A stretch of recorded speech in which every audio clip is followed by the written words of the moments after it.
성부와 성자와 성령의 이름으로 아멘.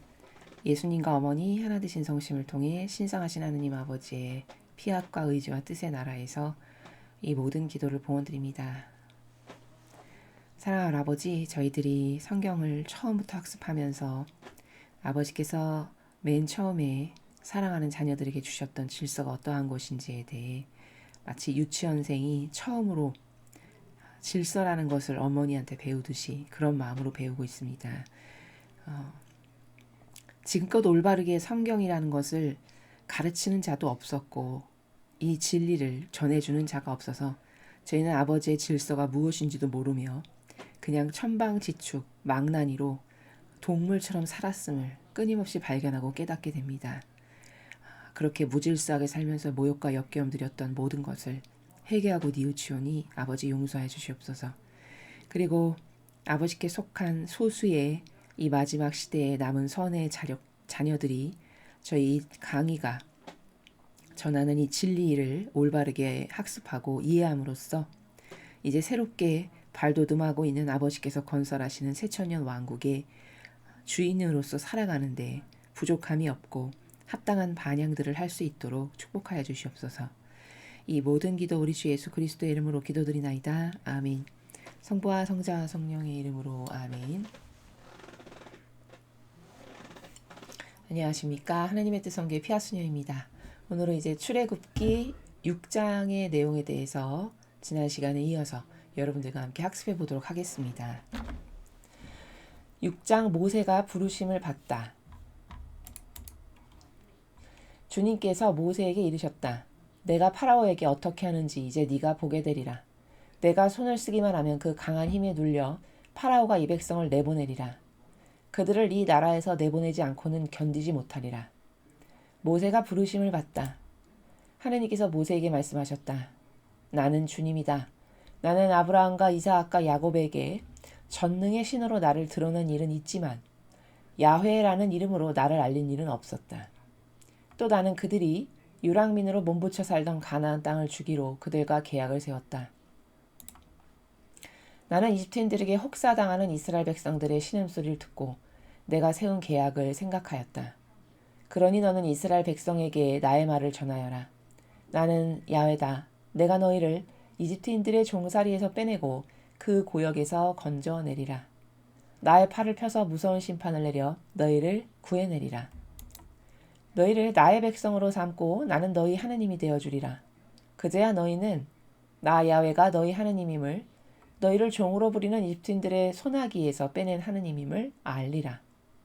내가 아브라함과 이삭과 야곱에게 주겠다고 맹세한 가나안 땅으로 너희를 이끌어 그곳을 차지하게 하리라. 나는 야훼다. 모세가 이스라엘 백성에게 그대로 전하였으나 무서운 고역에 시달려 지칠 대로 지친 그들은 모세의 말을 들으려고도 하지 않았다. 주님께서 모세에게 이르셨다. 너는 이집트 왕 파라오에게 가서 이스라엘 백성을 이 나라에서 내보내라고 요구하여라. 그러자 모세가 주님께 아뢰었다. 보십시오. 이스라엘 백성들조차 제 말을 들어주지 않았는데 말주변도 없는 제 말을 파라오가 어찌 들어주겠습니까? 주님께서 모세와 아론에게 말씀하시고 이집트 왕 파라오에게 가서 이스라엘 백성을 이끌어내라는 분부를 내리신 것이다. 그들 가문의 선조는 다음과 같다. 이스라엘의 맏아들 르우벤의 아들들은 에녹, 발루, 헤스론, 가르미인데 이들은 르우벤의 가문이다. 시몬의 아들들은 여무엘, 야민, 오핫, 야긴, 소할, 가나안 여인에게서 난 사울인데 이들이 시몬의 가문이다. 레위의 아들들의 이름은 난 순서대로 게르손, 크앗, 무랄인데 레이는 137년을 살았다. 가문별로 말하면 게르손의 아들들은 리브니와 시므이다. 크앗의 아들들은 아므람, 이스알, 헤브론, 우지엘이다. 크앗은 133년을 살았다. 무랄의 아들들은 마을리와 무시이다. 이것이 난 순서대로 본 레이의 가문이다. 아므람은 자기 고모 요게벳에게서 장가들어 아론과 모세를 낳았다. 아므람은 137년을 살았다. 이스알의 아들들은 코라, 네벡, 지그리이다. 우지엘의 아들들은 미사엘, 엘사반, 시드리이다. 아론은 암미나답의 딸이요 나흐손의 누이인 엘리세바에게 장가들어 나답, 아비우, 엘르아잘, 이다마를 낳았다. 코라의 아들들은 아시르, 엘카나, 아비아삽이다. 이것이 코라의 가문이다.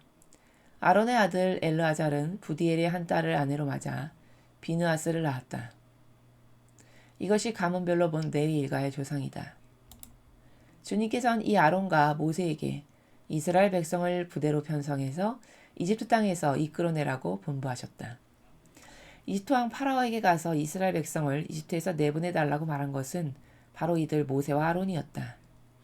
주님께서 이집트 땅에서 모세에게 말씀하시던 날 주님께서는 모세에게 이렇게 이르셨다. 나는 야훼다. 내가 너에게 하는 말을 이집트 왕 파라오에게 전하여라.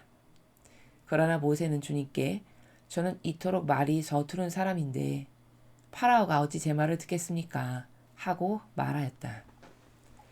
주님의 말씀입니다. 하느님 감사합니다.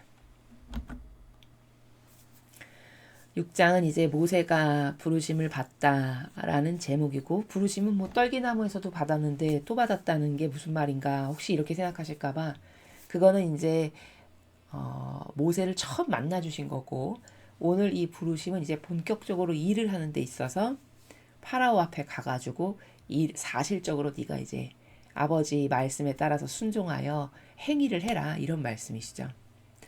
먼저 지난 시간에 학습한 내용을 잠깐 보면요. 지난 시간에는 이제 모세가 처음으로 파라오 앞에 가가지고 아버지 말씀대로 이제 이야기를 하는 주님 말씀을 파라오에게 전하는 그런 내용이 지난 시간에 5장에 배운 내용이었습니다. 우리 주님께서 우리 백성을 예배하게끔 내보내라 하십니다. 이제 이 말을 전하러 갔죠. 전했죠.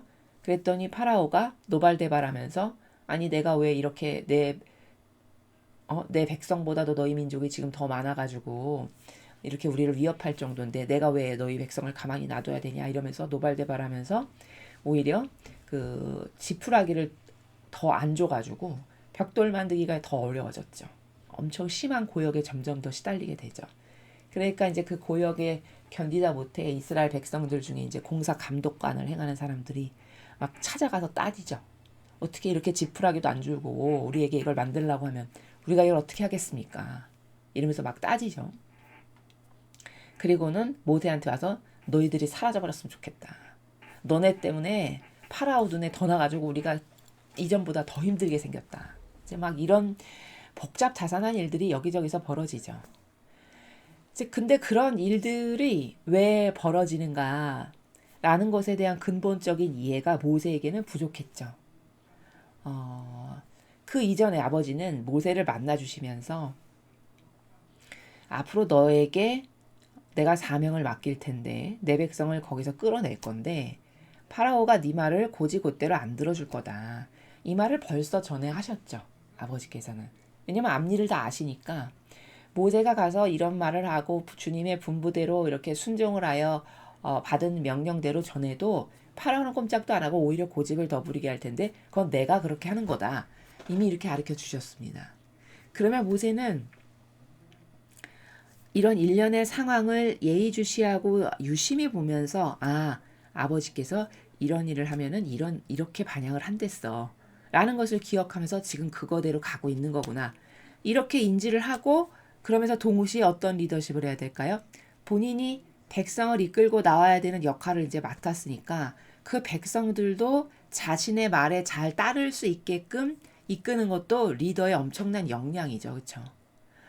아랫사람이 수하의 사람이 그 리더를 따르지 않는다. 이건 물론 그 인간의 아주 고집스러운 어떤 자아에서 발로되는 악이 역사해서 그렇기도 하지만 지금 이런 케이스 같은 경우는 가뜩이나 인간의 마음 안에 자아라는 게 가득한데 거기다가 모세가 리더십을 잘 발휘 못하고 막 우왕좌왕하고 있어요 지금. 그러니까 이 백성이 더더욱 모세를 신뢰 안 하겠죠. 그러니까 그런 일이 있었으면 백성을 다독이기를 모아놓고 장로들을 먼저 만났잖아요 모세가. 장로들이 이제 그 대표들이고 리더격이니까 만나서 이야기를 했단 말이죠. 그리고 나면 국민들을 불러가지고 얼마나 고생이 많으냐 다독이면서 그쵸? 이게 다 하느님의 뜻이 이루어지려고 이런 것이다. 절대 그런 것에 대해서 오해를 가지면 안 된다. 이렇게 먼저 마음을 좀 얼르고 다독여서 그들이 여태까지 각박하게 살았으니까 마음이 얼마나 각박하겠습니까? 그런 마음에 사랑을 주고 위로를 주면서 안정감을 먼저 주고 그런데 우리 하느님께서 나를 불러서 앞으로의 계획을 쭉 말씀하셨는데 10가지의 재앙이 있은 후에 우리는 반드시 여길 나가게 된다. 근데 그 10가지의 재앙을 지나가는 동안 저 파라오라는 사람은 더 고집을 세게 부리고 더 고약하게 굴면 고약하게 굴었지 우리에게 관대하게 굴질 않을 거다. 이건 다 아버지가 말씀하신 바다 내 말이 아니라. 그러니까 여러분에게 앞으로 어떤 더 심한 고역이 다가오든가 고통이 다가와도 지금 아버지 뜻이 이루어지려고 이러는 거야. 정해진 순서를 우리는 가고 있어. 이런 마음을 먹고 조금만 더 참고 인내합시다 우리. 여기서 반드시 나가게 되는 것은 아버지가 정해놓으셨으니까 그렇게 되고야 말 겁니다. 예를 들어 이렇게 좀 다독이고 알아듣게끔 이야기를 잘했으면 백성이 거기서 그래도 어느 정도 이해를 하고 닥치는 일들에 대해서 이렇게까지 막 반기를 들고 그러진 않았겠죠. 근데 이런 것을 할 줄을 몰랐죠, 리더가 되는 모세가. 그래서 리더십이 굉장히 부재했다. 물론 모세도 살면서 이런 일을 처음 해보니까 어떤 경험의 미숙이나 그런 게 있을 수 있다라는 거는 인간적으로는 이해가 되는 말이지만 리더라는 직책은 굉장히 막중한 겁니다. 특히 이렇게 하나님과 관련돼서 이게 세상 일도 아니고 아버지와 관련돼서 이런 일을 할 때는 모세 같은 입장이면 항상 아버지께 기도라고 매달리고 의탁해야 돼요. 한시도 떨어지지 않고 주님 저를 아버지 뜻대로 인도해 주십시오. 제 입에 주님의 말씀을 담아 주십시오. 아버지께서 원하시는 것만을 할 수 있게 저를 도와주십시오. 이렇게 해서 계속 아버지께 의탁하면서 마음의 의중 자체가 아버지가 원하시는 것만 하게 해주십시오. 이런 나라에서 살면서 잘 알아들으려고 항상 아버지께만 온통 관심사가 쏠려 있고 이렇게 되어 있어야만 이런 관계성이 되어 있는 가운데 리더를 역할을 해야 똑바로 할 수 있는 건데 사실 이 시대는 그런 하느님과의 긴밀한 관계성의 영성이 뭔지도 몰랐고 그렇죠? 그리고 아버지 뜻 안에서 살고 뭐 의탁을 하고 이런 거는 뭐 아예 전무했던 시대고 그냥 한 인간을 뽑아서 아버지가 쓰시려다 보니 아버지도 너무 힘드시고지죠. 지금 너무 힘드신 상황이죠. 진퇴양난이신 거잖아요, 아버지께서. 모세도 올바른 리더십이 뭔지를 들은 적도 배운 적도 본 적도 없는 그냥 고대의 한 인간이 그나마 모세를 뽑으신 이유는 다른 사람보다 정의가 더 특출나고 돌출되니까 쟤는 정의가 있으니까 저런 강인함으로 내가 이야기를 하면 끌고 나올 수 있겠다. 이런 가능성을 보신 거거든요. 그래서 이런 부족함 때문에 이런 어려움이 있다라는 것은 시대적 영성의 한계로 볼 수 있고 그럼에도 불구하고 모세가 잘못한 부분은 무엇인가를 우리가 짚고 점검하고 그렇게 하는 이유는 이제 후시대를 살아가는 우리가 만약에 내가 리더적 역할을 하게 되는 상황이 닥친다면 나는 어떤 리더를 해야 되는 건가? 아버지 뜻 안에서 어떤 리더가 올바른 건가? 혹은 우리가 수많은 리더를 뽑잖아요. 세상에 살면서도 그렇죠? 특히 이런 어떤 정치에서 리더를 뽑는 그런 일들이 빈번하게 우리에게 닥치는데 올바른 리더가 어떤 리더인지를 최소 볼 수 있는 어떤 관점의 기준이 있어야 그래야 여러분이 우리들의 그 대한민국이라고 하는 이 나라의 삶을 더 윤택하게 이끌을 수 있는 똑바로 된 지도자를 뽑을 수 있으니까 이런 것을 배워서 적극 활용할 수 있어야 된다라는 점이죠. 그래서 지난 시간에 배운 내용을 한 문장으로 요약하면 하느님의 뜻만을 행하는 올바른 리더십은 무엇인가?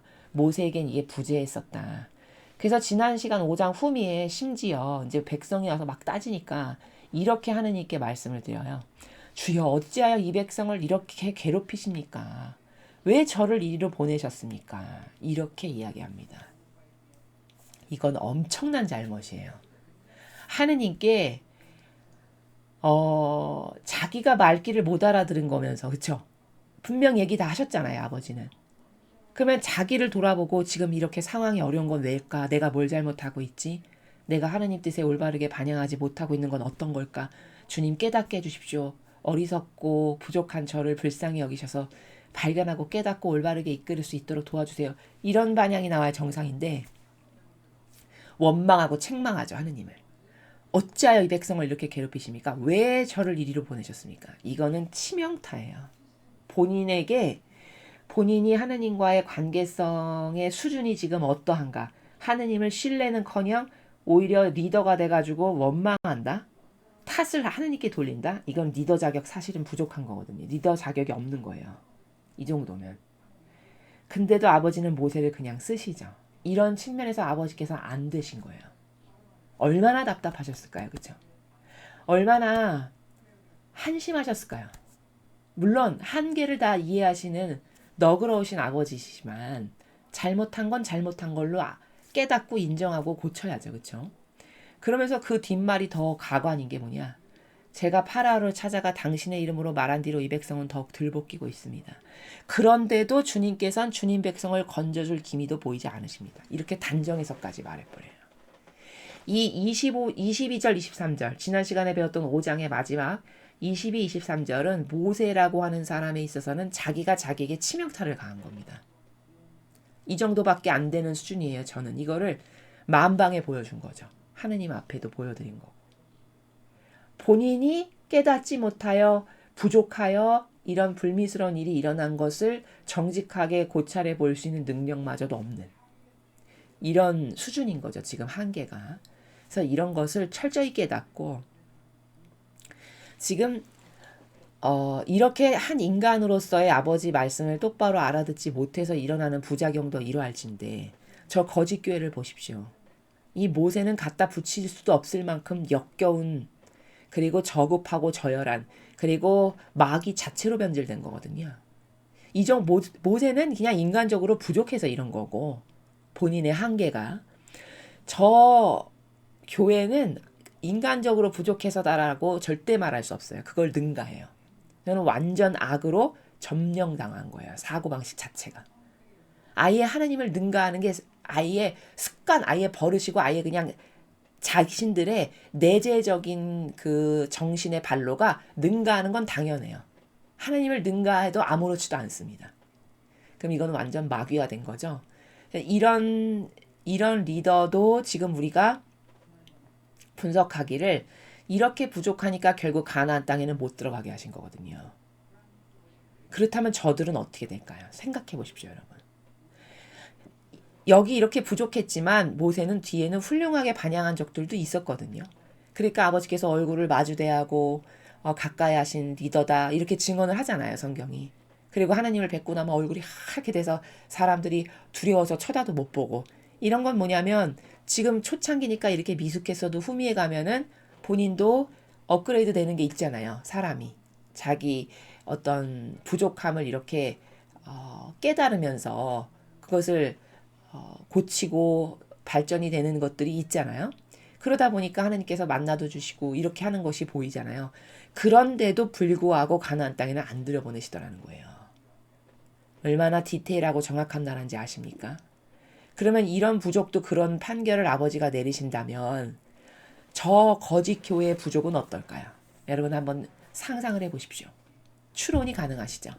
거의 더 이상 말할 필요도 없는 겁니다. 그리고 계시록에 그래서 유황불이 활활 타오르는데 집어 던져진다라고 쓰여 있는 겁니다. 왜 유황불에 집어 던져지는 게 타당하고 합당한지는 계시록을 학습하시면 납득하실 수밖에 없어요. 사실은 계시록을 똑바로 이해한다면 이거는 유황불이 아니라 더한 거에 집어 던져져도 싸다. 그 정도입니다. 그 정도로 하나님께 모욕과 역겨움만을 드리는 존재요 세력으로 완전히 변질된 거죠. 자, 그럼 이제 오늘의 내용 6장 계속해서 모세에 대해서 우리가 학습을 하게 되는데요. 오늘은 모세의 어떤 그 리더십의 좀 부족함을 좀 한번 살펴보고 분석을 해보도록 하겠습니다. 첫 줄을 보니까 주님께서 모세에게 이르시기를 내가 파라오에게 어떻게 하는지 이제 네가 보게 되리라. 내가 손을 쓰기만 하면 그 강한 힘에 눌려 파라오가 이 백성을 내보내리라. 그들을 이 나라에서 내보내지 않곤 견디지 못하리라. 이렇게 선언적으로 말씀하십니다. 왜? 10가지의 재앙을 앞으로 쏟아 부으실 거니까. 그 의지 나라에서 지금 말씀하시는 거죠. 그러니까 지금 1절을 말씀하시는 거는 모세에게 말씀하시는 건 이런 거예요. 아버지 마음의 나라는 나는 무엇이든지 가능한 신이다. 나는 전지전능한 신이야. 그렇기 때문에 내가 여기다가 힘 한번 쓰지 그럼 쟤네들은 내 백성 내보내지 않고는 절대 못 베긴다. 너는 이거를 믿어라. 이런 말씀이시거든요. 1절의 나라는. 믿어라라고 말씀하시려고 지금 이런 말씀을 하시는 거라는 겁니다. 모세가 부르심을 받다. 하나님께서 모세에게 말씀하셨다. 나는 야훼다. 나는 아브람과 이삭과 야곱에게 전능의 신으로 나를 드러낸 일은 있지만 야훼라는 이름으로 나를 알린 일은 없었다. 그러네요, 진짜. 이름은 처음 가르쳐 주셨어요. 모세에게. 그러니까 모세가 이 앞 시간에 저를 이제 파견을 하니까 그럼 백성이 너를 파견하신 그분이 도대체 이름이 뭐냐? 이러면 저는 뭐라고 대답할까요? 이렇게 물어보잖아요. 그러니까 그때 하나님께서 나는 야훼다. 나는 있는 나다 하시면서 나는 야훼다 가르쳐 주셨어요. 그러니까 모세가 하나님의 이름을 물어봤기 때문에 알려주기까지 하셨는데 이것을 믿고 모세는 더 발전적인 리더십을 수행했었어야죠. 그 앞 세대보다. 왜냐면 아버지가 이렇게까지 하시잖아요. 자신들에게, 자신의 백성에게 얼마나 아버지께서 심혈을 기울여서 그 사랑으로 보듬고 어떻게 해서든지 거기서 이끄시려고 하는 강력한 의지를 아버지께서 지금 계속 피력을 하시잖아요. 나는 이런 신이다. 내가 이렇게 하면 앞으로 파라오는 못 견디고 너네를 내보낼 거야. 이런 걸 계속 말씀하시는 거는 그러니까 믿어라 이런 나라라는 거죠. 근데 그 믿어라라고 아버지께서 수많은 논고를 대시면서 모세를 오히려 설득하시는 나라예요. 지금 이 나라는 잘못된 거죠. 한마디만 하시면 한 말씀만 하시면 예 바로 행하겠습니다. 이런 각이 나와야 되는 건데 그렇지 못한 게 좀 아쉬움이 많이 남는 대목이죠. 또 나는 그들이 유랑민으로 몸보쳐 살던 가나안 땅을 주기로 그들과 계약을 세웠다. 나는 이집트인들에게 혹사당하는 이스라엘 백성들의 신음소리를 듣고 내가 세운 계약을 생각하였다. 자, 4절 5절을 보면 이 앞에 아브람, 이삭, 야곱 이들에게 내가 이 가나안 땅을 너희들에게 주마라고 계약하고 약속하셨잖아요. 그렇죠? 그 약속을 떠올리셨다라는 거예요. 내 백성이 저렇게 혹사당하는 것을 보면서. 그러니까 얼마나 이스라엘 백성을 불쌍히 여기시고 가련히 여기시는지 아버지 마음의 나라가 느껴지시죠. 그러니 너는 이스라엘 백성에게 나의 말을 전하여라. 나는 야훼다. 내가 너희를 이집트인들의 종살이에서 빼내고 그 고역에서 건져내리라. 나의 팔을 펴서 무서운 심판을 내려 너희를 구해내리라. 자, 이렇게 계속 말씀하십니다. 내가 야훼인데 내가 너희를 거기서 건져낼 거다. 그러니까 믿어라를 지금 계속 말씀하시는 거예요. 너희를 나의 백성으로 삼고 나는 너희 하나님이 되어주리라. 그제야 너희는 나 야훼가 너희 하나님임을 너희를 종으로 부리는 이집트인들의 손아귀에서 빼낸 하나님임을 알리라. 안 믿으니까 자꾸 입증하시는 겁니다. 내가 누구다. 내가 이런 주님이다. 내가 너희들의 하나님이다. 너희 조상에게 약속한 걸지 내가 그걸 지킬 거다. 이렇게 계속 내가 아브라함과 이삭과 야곱에게 주겠다고 맹세한 가나안 땅으로 너희를 이끌어 그곳을 차지하게 하리라. 나는 야훼다. 계속 말씀하십니다. 모세가 이스라엘 백성에게 그대로 전하였으나 무서운 고역에 시달려 지칠 대로 지친 그들은 모세의 말을 들으려고도 하지 않았다. 왜 말을 안 들었을까요? 초장부터 모세가 리더십을 발휘하지 않았으니까 백성도 깔보는 거죠. 소위. 그러니까 처음에 왔을 때부터 리더십을 똑바로 카리스마 있게 딱딱 행했으면은 아까 제가 예를 들어서 설명한 것처럼 그랬으면 백성도 신뢰를 하니까 모세의 마음 안에 저 사람이 말하는 거는 지어낸 게 아니고 아버지가 저렇게 와서 말씀하셨다니까 저걸 한번 믿어보자. 이렇게 처음부터 그들의 마음에 신뢰를 주고 우린 그러니까 하나된 백성이요. 아버지 뜻만을 믿고 이렇게 똘똘 뭉쳐서 하나 돼서 끝까지 이걸 이깁시다. 나도 여러분하고 함께 이기겠습니다. 뭐 예를 들어 이렇게 했다. 그랬으면 이렇게 반영하진 않았겠죠. 이거는 모세가 리더십이 없으니까 백성이 모세 말을 안 듣는 거예요. 이해되시죠? 주님께서 모세에게 이르셨다. 너는 이집트 왕 파라오에게 가서 이스라엘 백성을 이 나라에서 내보내라고 요구하여라. 그러자 모세가 주님께 아뢰었다. 보십시오. 이스라엘 백성들조차 제 말을 들어주지 않았는데 말주변도 없는 제 말을 파라오가 어찌 들어주겠습니까? 자, 또 시작이죠. 또 시작이에요. 지난 시간에도 그렇게 자기가 말주변이 없다 해서 아버지는 지금 형 아론도 붙여주셨죠. 그게 아버지 안배이시거든요. 그러면 그렇게 많은 배려를 받았으면 아버지께서 나를 사랑하셔서 이렇게까지 애써주시는데 실망시키지 말아야지. 잘해야겠다. 뭐 이런 어떤 결기라든가 이런 다짐이라든가 이런 게 보여야죠. 근데 또 시작됐어요. 지금 12절을 보면. 백성들도 말을 들어주지 않았는데 파라오가 제 말을 듣겠습니까? 아니 여러분, 백성이 말을 안 듣는 거는 본인이 말주변이 없어서가 아니라 본인의 리더십 부재 때문이에요. 지금 상황 파악도 제대로 안 되고 있죠. 자신이 지금 어떤 것에 함몰돼서 무엇이 부족한지조차도 분석이 안 되는 상황이에요.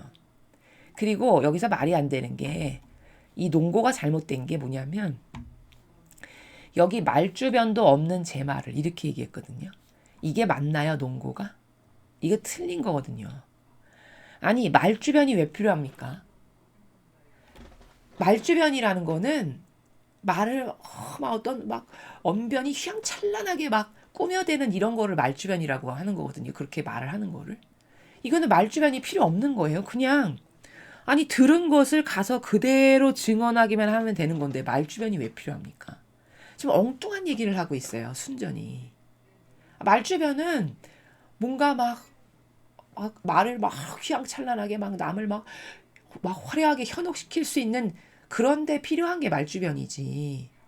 아버지의 말을 그대로 가서 너는 있는 그대로 내가 이렇게 말한 걸 전해라. 그럼 단순히 전하기만 하면 되는 것을 왜 말주변이 필요한가요? 그렇죠. 잘못 이해를 하고 있습니다. 지금. 예를 들면은 그 아브라함의 종을 보세요. 그 말주변이 필요한 건가요? 말도 잘 섞지 않았어요. 아브라함의 종은. 주인인 아브라함이 시키는 말만 딱딱하고 처신만 똑바로 자긴 종된 자로서 늘 주인을 대변하고 여기서 자고 가라고도 안 됩니다. 주인님이 기다리십니다. 주인님께 빨리 이 소식을 전해드려야 됩니다. 이런 것만 했습니다. 얼마나 근데 카리스마가 넘치나요? 거기 카리스마가 넘치고 훌륭하다라는 게 다 보여지죠. 그거랑 상대적으로 모세를 비교해 보세요. 얼마나 다른가. 이게 다 뭐냐? 자기를 위한 자기 말이에요. 자기를 대변하고 있죠, 지금. 이거 하나님을 대변하는 겁니까? 아니죠. 자기를 대변하는 자기 말을 하고 있어요. 이거는 악이거든요, 악. 그러니까 인간적인 악에 지금 본인이 휩싸여가지고 휘둘리고 있지만 깨닫지를 못하는 상황인 거죠.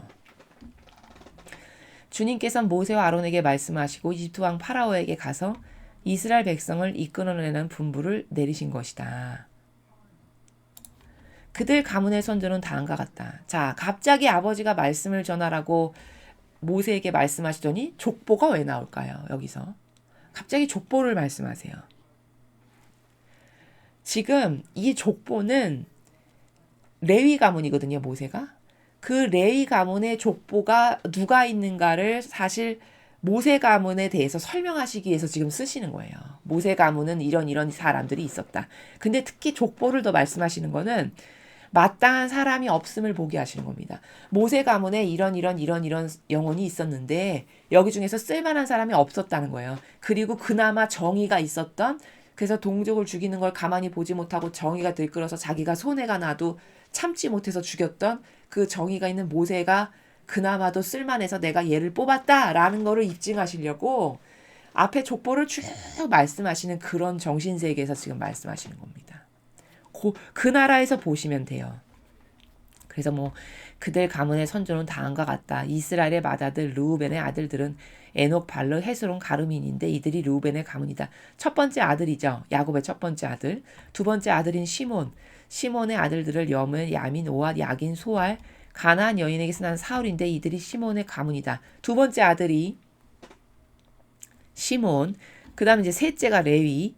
레위의 아들들의 이름은 난 순서대로 게르손, 크앗, 무랄인데 레이는 137년을 살았다. 가문별로 말하면 게르손의 아들들은 리브니와 시므이다. 자, 그 레위 가문의 각각 영혼들의 후손이 누군지를 쭉 말씀하시는 거예요. 여기 이후는 다. 그래서 크앗의 아들은 누구고 무라리의 아들은 누구고 이렇게. 아므람은 자기 고모 요게베에서 장가들어서 아론과 모세를 낳았다. 아므람이란 사람이 그러니까 모세의 아버지네요. 그렇죠? 모세와 아론을 낳았다라고 하니까. 근데 고모랑 결혼해서 낳았다라는 이런 족보까지 상세하게 다 말씀하십니다. 그래서 뭐 이스라엘의 아들은 누구고 우찌엘의 아들은 누구고 이렇게 쭉 지금 모세 쪽 가문의 족보를 말씀하시는 거죠. 자, 그래서 아론의 아들 엘르아잘은 부디엘의 한 딸을 아내로 맞아 비느하스를 낳았다. 이것이 가문별로 본 레위 일가의 조상이다. 이렇게 조상을 쭉 언급하시고는 그러나 여기서 쓸만한 사람이 없어가지고 내가 모세를 뽑은 거다. 이 나라에서 그 뉘앙스에서 지금 말씀을 하시는 거다라는 거죠. 주님께서는 이 아론과 모세에게 이스라엘 백성을 부대로 편성해서 이집트 땅에서 이끌어내라고 분부하셨다. 이집트 왕 파라오에게 가서 이스라엘 백성을 이집트에서 내보내달라고 말한 것은 바로 이들 모세와 아론이었다. 주님께서 이집트 땅에서 모세에게 말씀하시던 날 주님께서는 모세에게 이렇게 이르셨다. 나는 주님이다. 내가 너에게 하는 말을 이집트 왕 파라오에게 전하여라. 다시 또 말씀하십니다. 그러나 모세는 주님께 저는 이토록 말이 서투른 사람인데 파라오가 어찌 제 말을 듣겠습니까? 하고 말하였다. 이게 끝인데 지금 6장의 끝인데 자 끝까지 지금 30절 보면은 아버지께서 이렇게 분부하셨는데 또 끝에 이토록 말이 서투른 사람인데 파라오가 어찌 제 말을 듣겠습니까? 또 끝을 이렇게 지금 응답하는 걸로 끝맺습니다. 그러니까 이거를 보면은 하나님은 인내심이 정말 대단하시다. 만약에 사람 같으면 지금 이 정도잖아요. 꼼짝도 안 하고 계속 이러죠. 그러면은 바꿔버리겠죠, 리더를. 그쵸? 인간은 그냥 바꿔버립니다. 모세 안 쓰고 딴 사람 뽑겠죠. 근데 하느님은 끝까지 모세를 끌고 가세요. 그게 인간하고 굉장히 다른 점인데 먼저 지금 모세라는 사람의 부족은 앞에서 구구절절히 말씀드렸다시피 일단 이렇게 계속 똑같은 말을 앵무새처럼 반복하는 건 왜냐? 이 사람의 사고방식 안에 인간적인 걸로 가득해서예요. 고로 제가 누누이 말씀드리지만 인간적인 건 이렇게 모세를 봐도 얼마나 역겨운 하나님께 모욕을 드리는 행위를 하게끔 하는 게 인간적인 속성인지를 철저히 깨달아야 된다. 이 부분에서. 그래서 인간적인 건 다 정말 쓰레기와 같은 거구나. 아버지께서 아무리 말씀을 잘하시고 합력자도 붙여줘 설득을 하세요. 오히려 거꾸로. 내가 이렇게 하면 다 끌어낼 거야. 내가 거기다 손을 쓰면 걔는 내보내지 않고는 못 베길 거다. 계속 말씀하셔도 고집이 말할 수가 없죠. 이게 다 인간적인 것 때문인데 이런 이유 때문에 인간적인 모든 것은 다 역겨운 쓰레기와 같은 거다. 모욕과 역겹만 드린다. 이것. 그 다음에 이 모세의 약점. 우리가 그 사람을 쳐 죽였을 때 저 사람 정의가 있어서 굉장히 쓸만한 것 같아. 이렇게 판단을 했거든요. 근데 여기를 보면은 얘도 아니고 아니어도 아니에요. 하느님을 안 믿는 것도 아닌데 그렇다고 완벽하게 확신적으로 믿는 것도 아니야. 그렇죠? 하는 처신이나 말하는 나라를 보면 이거는 믿는 것도 아니고 안 믿는 것도 아니거든요. 그럼 이건 얘도 아니고 아니어도 아니거든요. 이거는 감성주의를 바로 이렇게 우리가 표현을 해요. 감성주의 나라에서 지금 살아가는 거예요. 그러니까 어떤 분이 감성주의가 뭐예요, 수녀님? 이렇게 물어보셨는데 감성주의라는 건 뭐냐면요. 예와 아니오가 명확하지가 않아요. 감성주의자의 특징은. 지금 이 시대가 거의 감성주의자가 다 살아가는데 우리나라뿐만 아니라 전 인류를 보면 감성주의자가 그냥 거의 다인데 그거는 감성주의자는 예를 들어 지성주의자는 이렇게 진리를 딱 배웠잖아요. 그러면 오늘 진리를 배운 것 중에서 학습하는 것 중에서 키포인트가 되는 핵심 내용이 딱딱 있죠. 그렇죠? 그럼 키포인트가 된 핵심 내용을 딱딱 인메모리를 해. 다음번에 똑같은 상황이 닥쳐. 그러면 배운 것에 근거하여 이런 상황은 하나님께서 지금 이렇게 하시는데 이런 건 안 좋아하셔. 내가 역경을 들지 말고 이렇게 해야 되겠다 해서 그냥 그 올바른 것에 근거하여 행동을 딱딱 맺고 끄집이 올맞아가지고 딱딱 하는 이게 지성주의자거든요. 근데 모세는 지금 그렇지가 않죠. 엄청 우유부단하고 했던 말 또 하고 또 하고 또 하고 지금 이래요. 그럼 이건 뭐냐면 지성이 가동이 안 되는 상태예요. 뭐를 들었어도 그게 어떤 사고방식이나 마음의 어떤 결기를 갖게 해가지고 이건 아니니까 이거는 이렇게 해야 돼. 내가 하기 싫어도 하느님을 위한 게 이거니까 이걸 해야 돼. 이런 게 안 나오죠. 이게 감성주의자라서 그런 거예요.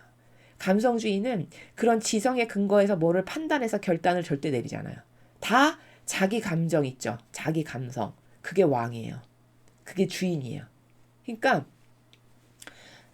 뭐를 결정할 때도 저거는 왠지 마음에 안 들어. 이유가 없어요. 그냥 마음에 안 들면 안 하는 거예요. 저건 왠지 모르게 끌려. 나랑 코드가 잘 맞아. 이러면 그걸 선택해요. 그게 마귀여도. 이해되십니까? 이거 엄청 위험한 거거든요. 마귀가 감성주의자를 도구로 얼마나 쓰기가 좋겠습니까? 그러니까 그쵸? 거기는 팩트도 논리도 필요 없어요.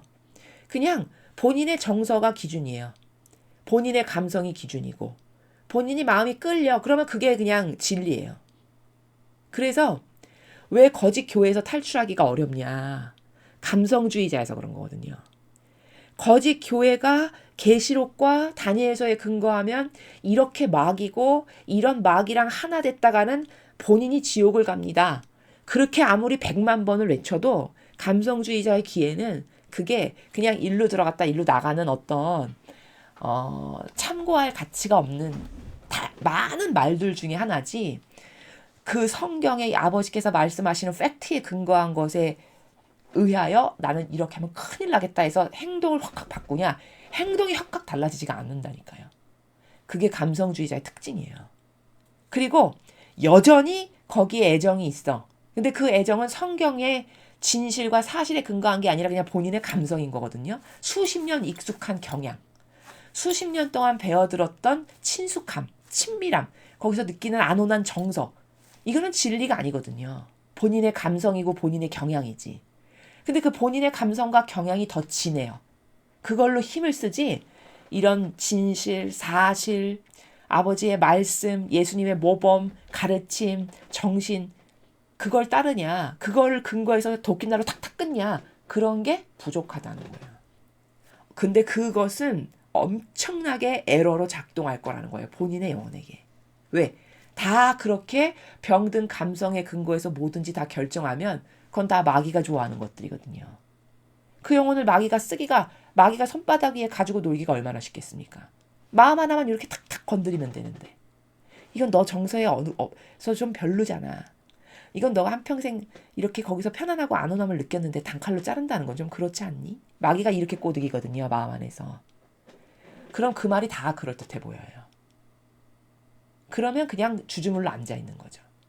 이런 거기 때문에 내가 감성주의자인가 내가 지성의 근거에서 단칼에 끊는 사람인가를 여러분은 잘 스스로를 객관화를 해보셔야 돼요. 혼자 조용히 기도 가운데.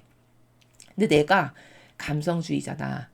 이러면 하느님께 억만 번이라도 기도해서 이것을 저에게서 다 뽑아버려 주십시오. 이게 저를 망치는 마귀 중에서도 마귀입니다. 이렇게 기도하셔야 됩니다. 이건 진실입니다. 여러분의 영혼을 위해서 드리는 말씀이에요. 그 대표적으로 지성의 근거에서 참 훌륭하다라고 보여지는 인물 중에 하나가 누구냐. 성경에 나오는 바오로 사도가 바로 그런 케이스예요. 여러분 생각해 보세요. 바오로 사도가 로마 시민권자였습니다. 게다가 그 당시에 지금으로 치면은 바리사 율법학자다. 그러면 무소불위의 권력을 휘두른 엄청난 집단이었어요. 근데 그 바리사 율법학자에서도 스승이 엄청 훌륭한 가말리엘인가요? 스승이? 그 가말리엘에서 배운. 그러면 어디 가서 명함 내밀 때 아주 목에 힘주고 명함을 내밀 수 있는 이런 위치와 신분을 가졌던 사람이 바오로 사도입니다. 그 시대적 배경이. 조선시대로 따지면 양반 중에서도 양반. 뭐 이런 거죠. 비교를 해서 말씀을 드리자면. 근데 아버지 영 하나 딱 오시니까 바오로 사도가 어떻게 결정하던가요? 그냥 단칼에 끊어버리죠. 그 뭐 앞뒤 재고 가서 물어볼까? 식구들한테 안부 인사라도 하고 오야 하지 않을까? 이렇게 해도 되는 걸까? 혹시 내가 잘못 들은 거 아니야? 바오로 사도에게 이런 기미가 보이던가요? 절대 그렇지가 않죠.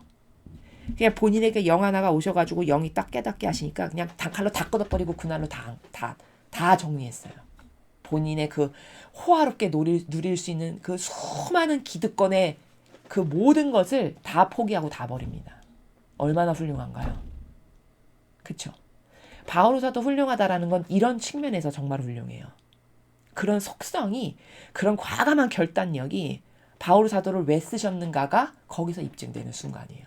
이방인, 아니 바오로 사도만 있었던 건 아니잖아요. 그 시대 사람이, 쓸만한 사람이. 근데 왜 하필이면 이방인의 사도로 바오로 사도를 쓰셨을까? 그 사람의 그 아주 과감한 용단성, 그 결단력, 그게 마음에 드셨던 거거든요. 그렇죠. 어떤 사람을 뽑아서 특별히 쓰실 때는 그 영혼마다의 특징이 다 있는데 그 각각의 영혼의 고유성 안에 아버지 마음에 드는 부분이 반드시 있어요. 그렇기 때문에 뽑으시지 하느님이 인간처럼 대충 그냥 아유 쟤랑 나랑 코드가 잘 맞네 이렇게 해서 뽑지 않으시거든요.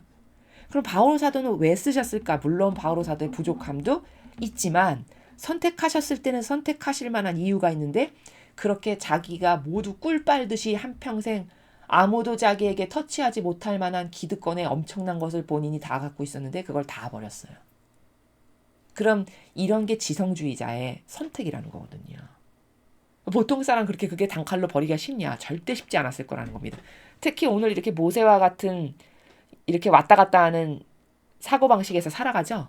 이랬다 저랬다 이랬다 저랬다 믿는 것도 아니고 아닌 것도 아닌 이런 사람은 만약에 그런 케이스가 오면 잘 받아들일 수 있냐.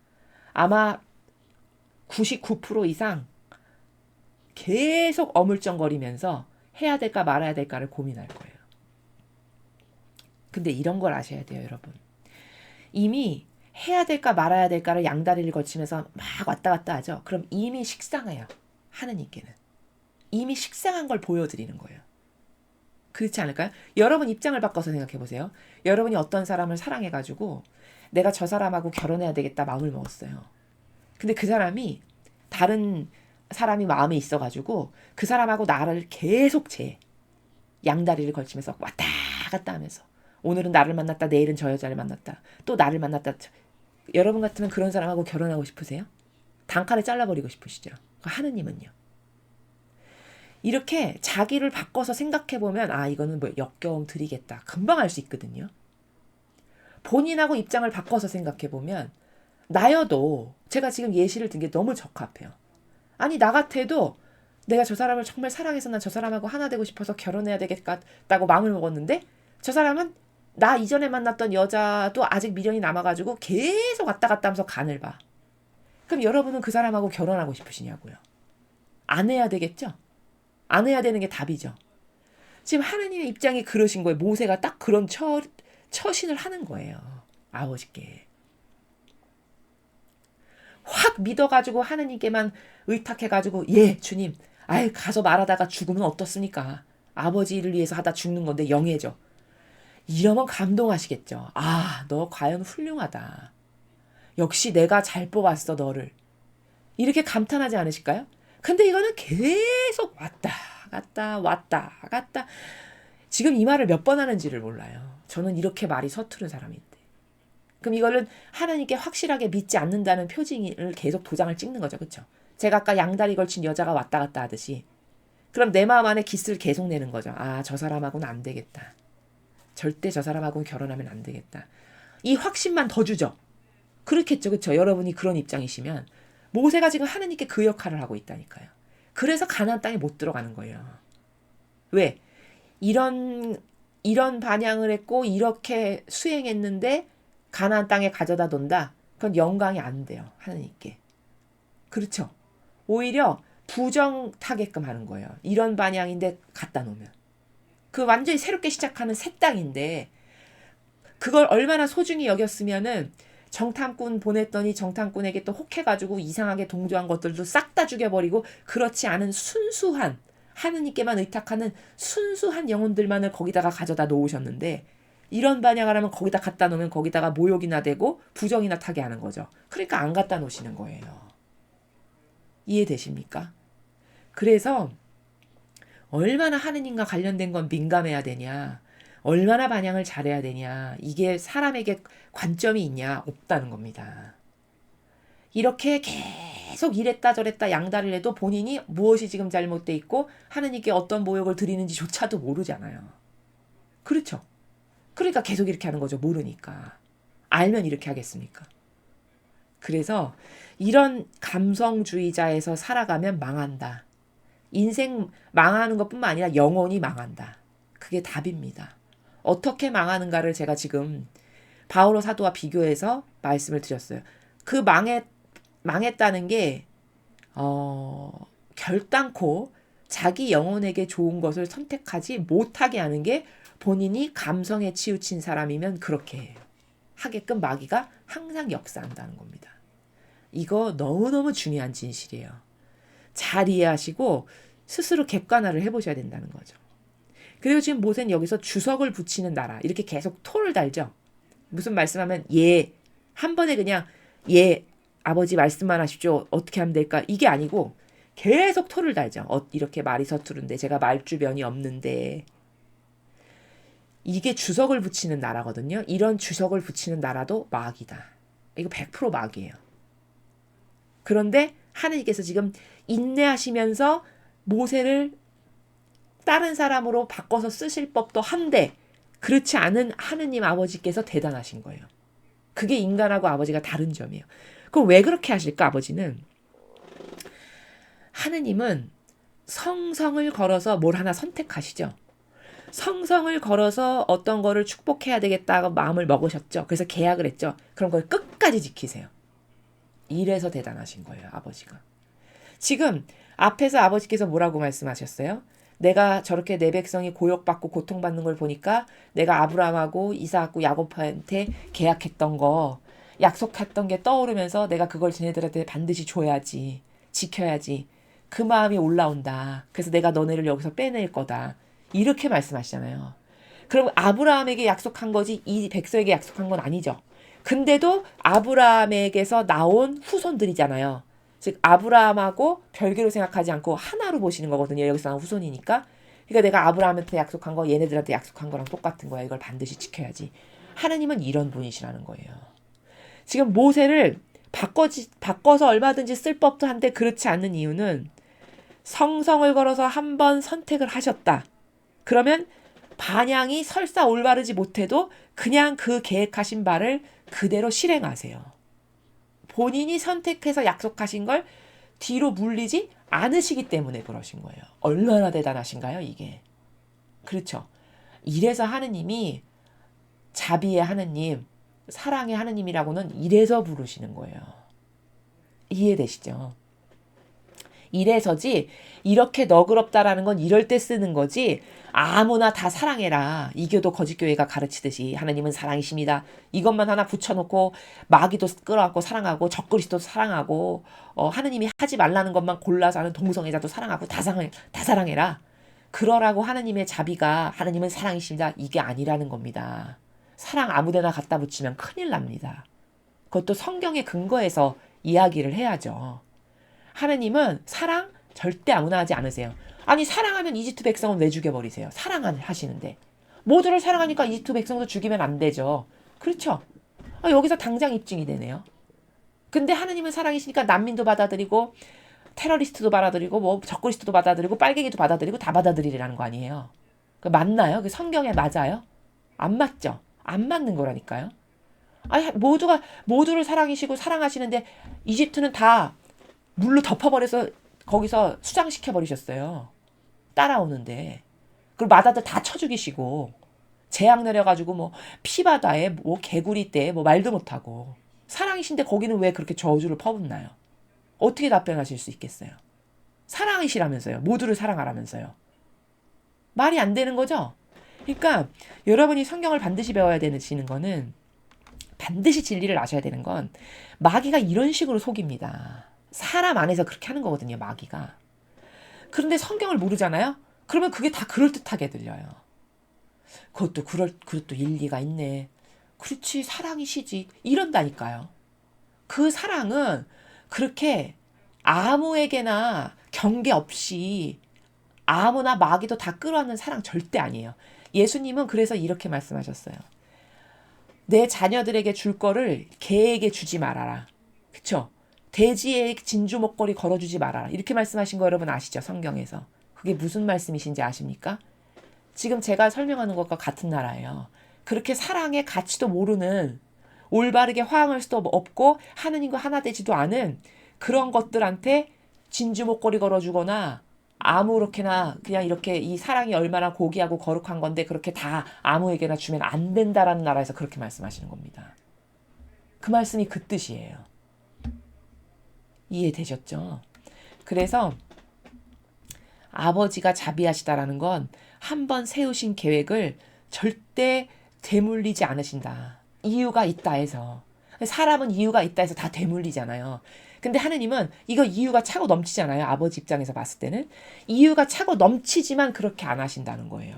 하느님의 성성은 그래서 성성을 걸어서 약속하신 바를 반드시 지키신다는 아버지의 그 부분이 정말 위대하신 우리 아버지고 그 부분이 사랑이 넘치시는구나. 진짜 인내가 대단하시다. 이렇게 말씀하시는 부분이 그 부분이라는 겁니다.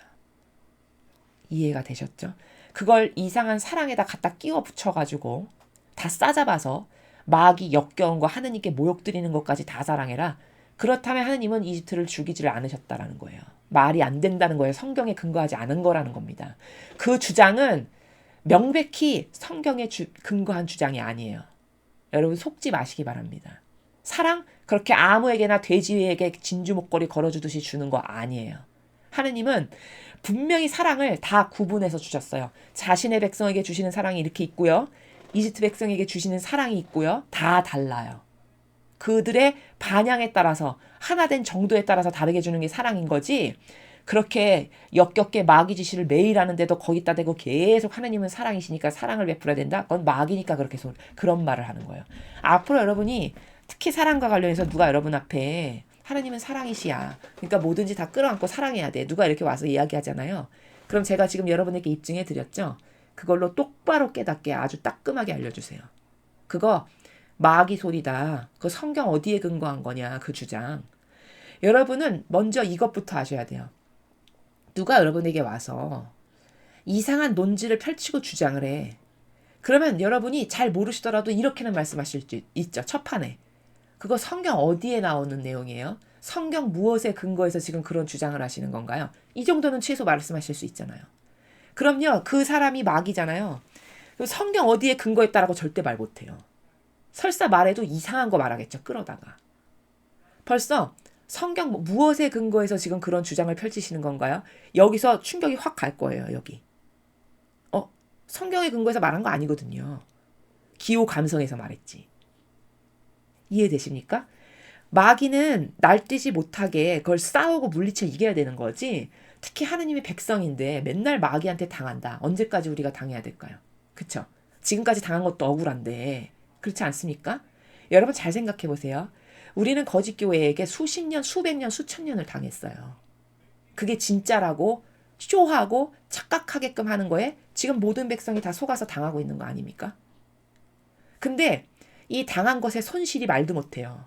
그냥 어디 그 당한 게 팔 하나 부러져가지고 기부스에서 나을 거다. 그럼 차라리 이렇게까지 속상하진 않아요. 근데 이게 왜 속상한 거냐?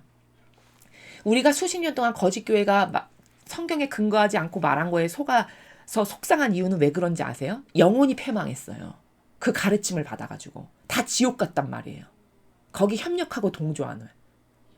그럼 이거 되돌릴 수도 없는 거잖아요. 만약에 내 영혼이 그 잘못된 가르침을 철저하게 믿고 따르다가 내가 만약에 지옥 갔다. 여러분 얼마나 원통하실까요? 죽고 난 다음에 그 현실을 여러분이 목도하게 되셨어요. 그럼 피를 토하고 울겠죠. 그렇죠? 그렇게 여러분이 지옥 가게끔 한 장본인이 여러분이 그렇게 철석같이 믿었던 거짓교회라는 진실이 눈앞에 철저하게 펼쳐졌다. 근데 이미 죽었다 내가. 다시는 바꿀 수도 없다. 그럼 이거 피토하고 죽을 일 아닌가요? 차라리 인간적인 실패는 다시 만회하면 돼요. 노력을 하고. 그쵸? 물질도 가난해졌어. 그럼 다시 열심히 일하면 돼요. 모든 것은 다 회복을 할 수가 있어요. 그러나 영혼이 패망한 건 회복을 못합니다. 어떻게 회복할 거예요? 이미 끝났는데. 그렇지 않습니까? 그럼 이게 원통하고 우라가 치미는 건 이런 것 때문에 우라가 치밀어야 되는 겁니다. 내 영혼을 패망하게 한 게 내가 그토록 믿었던 교회다? 얼마나 배신감이 들까요?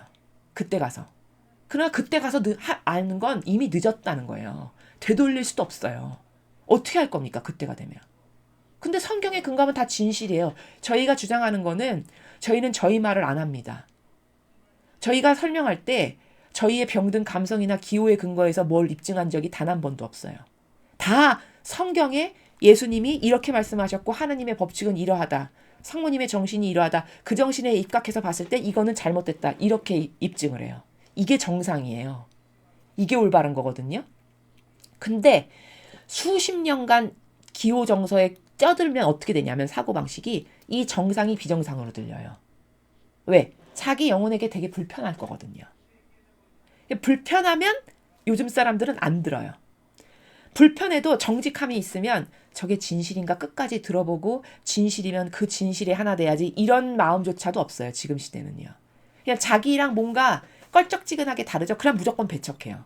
그게 본인의 영혼에게 해가 되는데도 불구하고 그런 거 생각조차도 안 하고요.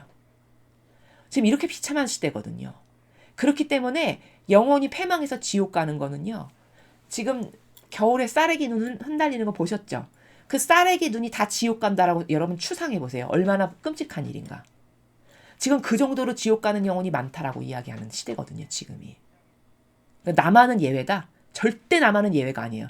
내가 똑바로 반향을 할 수 없다. 나도 거기에 포함되기가 십상이라는 겁니다. 내가 똑바로 진리를 알고 똑바로 선택을 하고 결단력 있게 딱딱 끊을 거 끊고 이런 걸 내가 할 수 없다. 그럼 나는 지금 악에게 노출되어 있는 거고 나도 위태로운 상태라는 걸 처절히 깨닫지 않는 한 죽고 나면 반드시 후회하신다. 죽고 나면 본인 앞에 진실이 펼쳐졌을 때 이미 그때는 땅을 치고 피눈물을 흘리며 통곡해도 이미 늦었다. 이 진실을 여러분이 무서운 진실로 마음 안에서 정말 받아들여서 내가 하느님 말씀만을 믿어야지. 그 진리만의 근거에서 선택해야지. 이런 게 철필로 새겨지는 마인드가 안 된다. 이러면 곤란한 거라는 겁니다. 그게 여러분의 영혼을 절대 돕는 일이 아니라는 거. 절대 성경에 근거하지 않았는데 누가 무슨 말 하죠. 여러분 주변에서. 절대 믿지 마십시오. 그거 다 가짜예요. 다 막입니다. 일일이 분별을 다 성도들이 할 수 없어서 그렇지 성경에 있지 않는 정신이야. 예수님이나 성모님의 정신과 가르침과 모범하고는 분명히 달라. 그러면 그거는 볼 것도 없이 악이에요. 인간을 속이는 부드럽고 교묘하고 유려한 걸로 뒤덮어서 다가오는 악. 이것을 명심하셔서 모세가 이렇게 훌륭한 사명으로 불림을 받았는데도 이렇게밖에는 할 수가 없잖아요. 반향을. 그 인간적이라는 게 얼마나 무서운지 아십니까? 아무리 큰 총을 주시면 뭐예요? 인간적인 내 기호 정서 경향 때문에 이렇게밖에 반향을 못하는데 그리고 결정적인 기회를 놓쳐서 가나안 땅도 못 가는데 얼마나 원통한 일입니까 이게. 황금을 줬는데 황금을 황금으로서 똑바로 활용을 못하는 거예요. 황금을 주면 뭐예요? 다 잘라버리고 다 흩날려버리고 코딱지만큼 요만큼만 내 손 안에 남아있다면 얼마나 아깝습니까? 그렇죠? 근데 그 황금은 아무것도 아니에요. 영혼이 패망하느냐 안 하느냐에 비하면. 그래서 인간적인 게 나를 얼마나 비참하게 패망으로 이끌어가는 것인지 내 영혼을 어떻게 내가 스스로 죽이는지 이런 걸 잘 인지를 하셔서 이 강의를 듣는 여러분만이라도 부디 성경에 근거하여 아버지 말씀, 예수님과 성모님의 정신과 가르침과 모범 이것만을 근거하여 생각하고 말하는 것을 빨리 내 안에 어떤 내재화를 시키실 수 있어서 그 정신으로 완전히 새롭게 거듭나는 그런 여러분이 되셨으면 좋겠습니다. 이상으로 출애굽기 6장 해설 강의를 마치겠습니다. 감사합니다.